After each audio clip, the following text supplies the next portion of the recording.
কোরআনে কারীমে আল্লাহ তাআলা বলেন যে আমি মানুষকে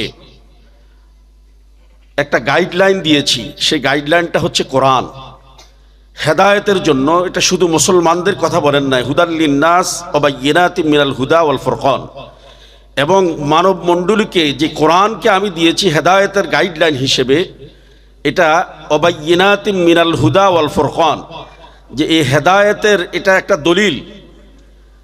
এই দলিল যেমন মানুষ দুনিয়াতে কোনো জায়গা জমিন ক্রয় করলে একটা দলিল লাগে, যারা হেদায়েত পেতে চায় তাদের দলিল হচ্ছে কোরআন। তাদের দলিল কি?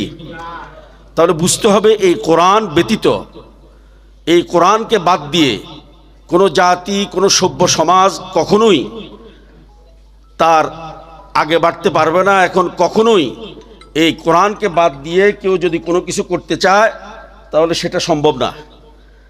এই কোরআনকে বাদ দিয়ে, রসুলের সুন্নাহকে বাদ দিয়ে কেউ যদি চায় যে আমি অন্য কোনোভাবে আমার সভ্যতা শিখব, আমার শিষ্টাচার শিখব, আমার ভদ্রতা শিখব, তাহলে এটা সম্ভব না। কারণ এই কোরআনকে আল্লাহ তাআলা দিয়েছেন সমস্ত মানব মণ্ডলীর হেদায়েতের জন্য।